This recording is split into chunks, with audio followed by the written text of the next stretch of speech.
کہ رسول صلی اللہ علیہ وسلم کے بارے میں جو باتیں کہی جا رہی ہے وہ غلط ہے، وہ لوگوں کو نہیں کہنا چاہیے، اور جو بولنے والی ہے وہ ایک لڑکی ہے اور وہ سناتن دھرمی کہلاتی ہے کہ میں سناتن دھرمی کو ماننے والی ہوں۔ جس لڑکی یعنی عورت کی نام ہے نپر شرما شاید کے، اور آپ کو معلوم ہوگا کہ رسول کے بارے میں جو باتیں کہی ہے بالکل سراسر غلط ہے۔ لیکن مسلمانوں، کیا تمہیں معلوم نہیں؟ مسلمانوں، کیا تمہیں پتہ نہیں تمہارے رسول ہمارے نبی کے بارے میں ایسی باتیں کی جا رہی ہے جو نہیں کرنا چاہیے، لیکن ہم کیا کر رہے ہیں؟ ہاتھ پر ہاتھ دھرے بیٹھے۔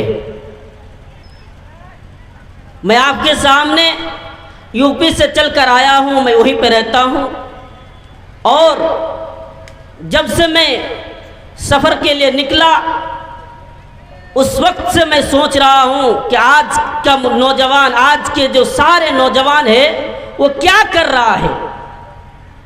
کیا نوجوانوں کے اندر سے ایمان کی طاقت ختم ہو گئی ہے؟ کیا مسلمان کے نوجوان اسی لیے آئے ہیں کہ قوم کو تباہ کر دے، قوم کو برباد کیا جائے اور بیٹھ کر وہ دیکھیں؟ نہیں، وہ زمانے کی بات ہے، رسول صلی اللہ علیہ وسلم کی زمانے کی بات ہے۔ آپ کو بتا دوں کہ صحابہ اکرام کے سامنے بھی ایسی باتیں کی گئی تھی۔ کیا تمہارے نبی کو، تمہارے رسول کو ختم کر دوں؟ تمہارے بدلے میں تمہیں چھوڑ دوں اور رسول کو ختم کر دوں؟ ان لوگوں نے جواب یہ دیا تھا، ارے تم کہاں کے پاگل آ گئے ہو اور کیسی باتیں کر رہے ہو رسول کے بارے میں؟ ایسی باتیں نہیں ہو سکتی ہیں۔ حضرت خبیب رضی اللہ تعالیٰ عنہ کو مکہ کے کافروں نے دھوکے سے پکڑا۔ غور سے سنیے گا، مکہ کے کافروں نے دھوکے سے پکڑا، اور پکڑنے کے بعد حضرت خبیب رضی اللہ تعالیٰ عنہ سے کہا کہ اس نے کافروں نے کہ آج تم کو مار دیں گے، آج تم کو ختم کر دیں گے، آج تم کو دنیا سے مٹا دیں گے۔ مکہ کے مشرکینوں میں سے اور چند لوگ آئے اور آنے کے بعد کہنے لگا، ہاں لیکن تمہارے پاس ایک آپشن ہے، ہاں تم کو چھوڑ دوں گا لیکن بدلے میں ایک کام کرنا ہوگا۔ حضرت خبیب نے پوچھا، اے کافرو بتاؤ وہ کون سا کام ہے جس کو میں انجام دوں تو تم جان بخش دو گے؟ کافروں نے کہا کہ ہاں، آج جس جگہ پہ تم کھڑے ہو محمد کو صرف تم محمد کو پکار لو، بلا لو، اور جب اس جگہ پر کھڑے ہو جائے تم چھوڑ کر چلے جانا، تم کو کچھ بھی نہیں بولیں گے۔ حضرت خبیب رضی اللہ تعالیٰ عنہ نے جو جواب دی ہے، اے مسلمانوں سنو، آج وہ مسلمان جس نے یہ بات کہی تھی اور آج ہم مسلمان ہیں جو نبی کے بارے میں کہا جا رہا ہے، لیکن ہم گھر پہ بیٹھے ہیں، کچھ بول نہیں رہے ہیں، اور جو بھی لوگ بول رہے ہیں سننے کے بھی لیے تیار نہیں۔ حضرت خبیب نے کیا کہا، ارے ایسی باتیں کر رہے ہو، اگر جان بخش دی جائے اور بدلے میں صرف محمد کو لایا جائے، لانے کی بات کیا جائے، اگر خبیب ٹکڑے ٹکڑے ہو جائے تو یہ برداشت کرنے کے لیے تیار ہے، لیکن خبیب برداشت نہیں کر سکتا ہے کہ محمد کے بارے میں ایسی باتیں کی جائے کہ محمد کو تکلیف ہو۔ آج کہاں ہے مسلمانوں؟ نبی کے بارے میں ایسی باتیں کر رہے ہیں کہ نبی کو مار دیا جائے۔ نبی نے 6 سال یعنی 6 سال کی عمر میں لڑکی سے محبت کی، یہ غلط ہے۔ لیکن مسلمانوں نے گھر کے پاس بہت سارے لوگ ایسے رہتے ہیں جس کو معلوم ہے کہ یہ غیر مذہب کے لوگ ہیں، محمد کے بارے میں اس کو معلوم نہیں، لیکن آج مسلمان جا کر بتانے کے لیے تیار نہیں۔ مسلمان یہی سوچتے ہیں چلو بیٹھیں گے، کھانا ہے پینا ہے، بس یہی تو کرنا ہے، وہ اپنے مذہب وہ اپنے دھرم پر تو چل رہے ہیں، میں کیوں بتاؤں، یہی تو بات ہے۔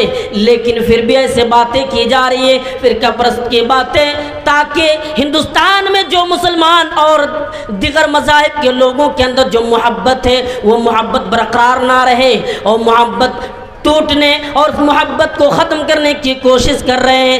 جس محبت یعنی جو محبت پیدا کر دی گئی ہے مسلمانوں، تمام لوگ اور ہندوستان کے اندر جتنے بھی لوگ رہتے ہیں کہ محبت اکٹھے ہو جائے، سب لوگ مل جل کر رہے، سب لوگ مل جل کر باتیں کریں، لیکن ایسے باتیں کرنے کے لیے تیار نہیں۔ نبی کو گالیاں دی جا رہی ہے، نبی کو مارنے کی سازشیں رچ رہی ہے، کیوں؟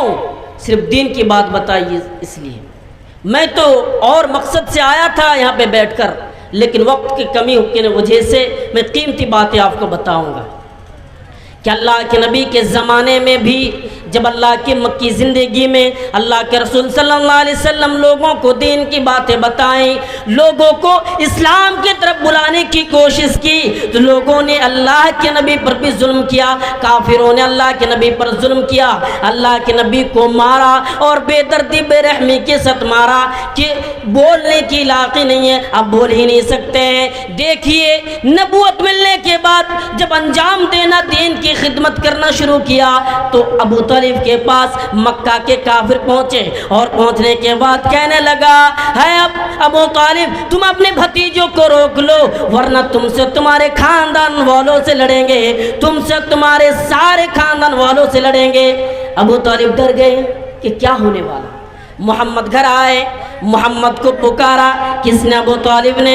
اے بیٹا ادھر آؤ۔ جب آ گئے تو کہنے لگا کہ تمہاری قوم کے لوگ یہاں پہ آئے تھے اور ایسی ایسی باتیں کہہ کر گئی ہے کہ ایسی باتیں کہہ کر گئی ہے جو مارنے کی دھمکی دے رہے ہیں، اس لیے تم چھوڑ دو اس کام کو۔ اللہ کے نبی رو پڑتے ہیں، لیکن رونے کی وجہ سے ابو طالب نے کہا کہ جاؤ، تمہیں ڈرنے کی ضرورت نہیں ہے کہ تم ڈر جاؤ گے اور بھاگ جاؤ گے، نہیں ایسا کام نہیں ہو سکتا ہے، جاؤ اور اپنا کام انجام دیتے رہو، آج سے کوئی تمہارے بارے میں ایسی باتیں بھی نہیں کہہ سکتے ہیں۔ کوئی مکہ کے مشرکوں میں طاقت ہے نہیں جو تمہارے بارے میں ایسی باتیں بولیں گے۔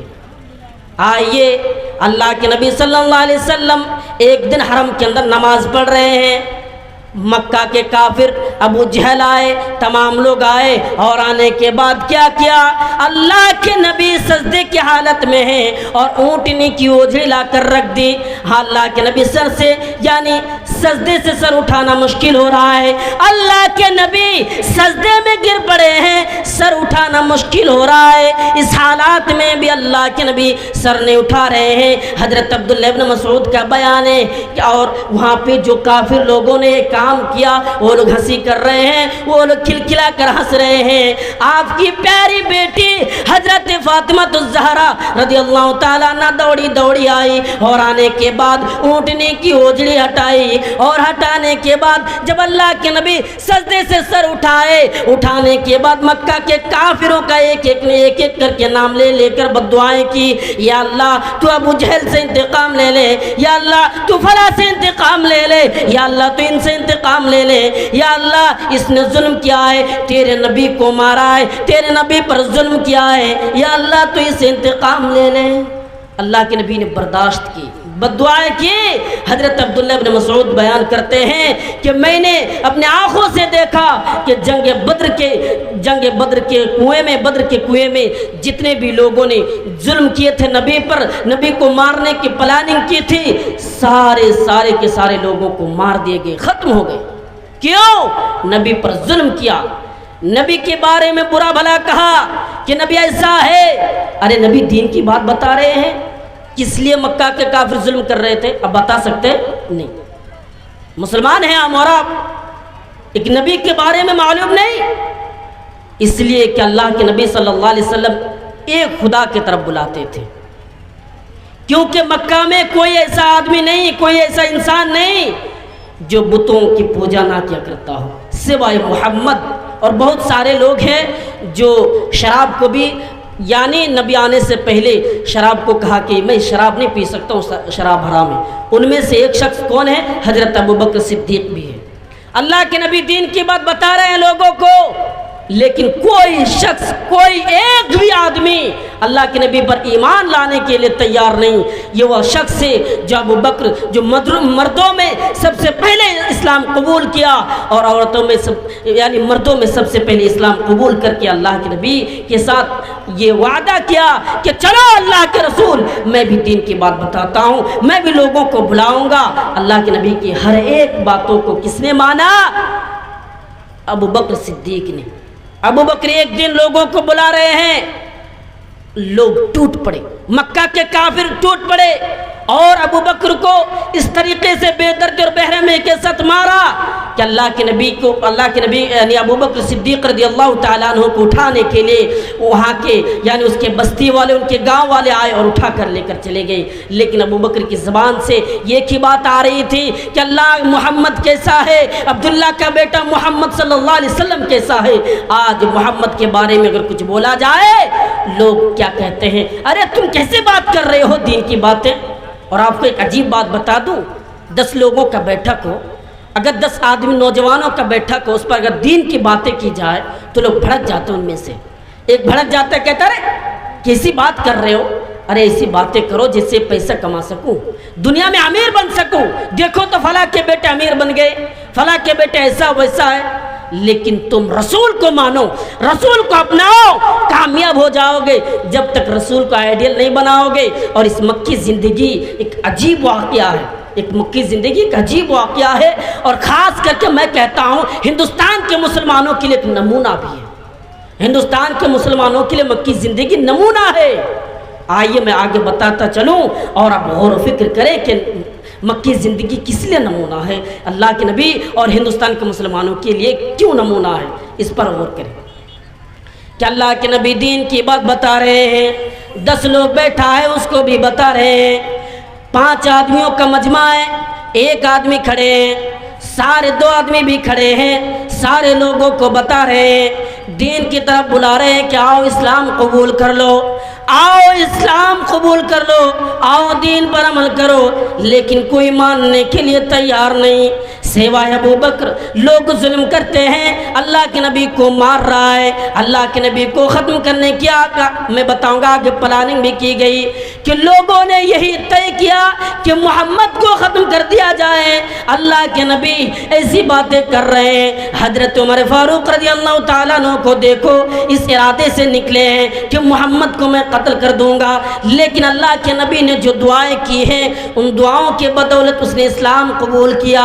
یہی وہ مکی زندگی ہے جس میں اللہ کے نبی نے طرح طرح کی ظلم و پریشانی کو سامنا کیا اور دین کی بات بتاتے رہے۔ ایک دن اللہ کے رسول صلی اللہ علیہ وسلم تمام کے تمام لوگوں کو بلائے، اور بلانے کے بعد جب کھڑے ہو گئے، کھڑے ہونے کے بعد کہنے لگا اے لوگوں آؤ، میں نے تمہیں اس لیے بلایا ہوں، سارے خاندان والے آ گئے ہیں، لوگ آ گئے ہیں، یعنی وہ لوگ ہیں جو 360 بتوں کی پوجا کیا کرتے ہیں۔ ان لوگوں کو ایک ایک کر کے نام لے لے کر کہا اے لوگوں، اے فلا تو اللہ سے ڈر جا، اے فلا تو قرآن پر عمل کر، ایک ایک کر کے نام لے لے کر بتا رہے ہیں۔ یہاں تک کہ اپنی بیٹی فاطمہ الزہرا کو بھی بلایا اور کہا اے میری بیٹی تو دین پر عمل کر لے، دنیا میں جو مانگنا تو مانگ لے، اگر مرنے کے بعد تو اگر خواہش کرو تو میں کچھ نہیں دے سکتا ہوں، اسی دنیا میں مانگ لو۔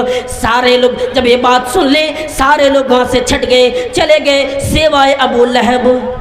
یہاں پہ ابو لہب کے میں چند ذکر کر دوں، یہ ابو لہب نے دیکھا اور کیا کہا اے محمد اس لیے تمہیں بلایا، اس لیے ہمیں تم نے بلایا تھا، تبا لک یا محمد، اے محمد تمہارے لیے بربادی ہو۔ یہ وہ ابو لہب ہے۔ جب اللہ کے نبی اس دنیا میں آئے، جب اللہ کے نبی پیدا ہوئے تو سب سے پہلے گود میں لینے والا ابو لہب تھا، سب سے پہلے خوشیاں منانے والوں میں سے ابو لہب تھا۔ آج دشمن ہے۔ ابو لہب کون ہے؟ ابو لہب دشمن ہے۔ اللہ کے نبی کو کیا کر رہا ہے؟ اے محمد تمہارے لیے بربادی ہو، اے محمد تم تباہ ہو جاؤ، اے محمد تم برباد ہو جاؤ۔ تم نے ہمیں اس لیے بلایا ہے کہ میں تمہاری بات مان لوں، میں تمہارے خدا کی باتوں پر عمل کروں۔ ایسا کبھی نہیں ہو سکتا ہے۔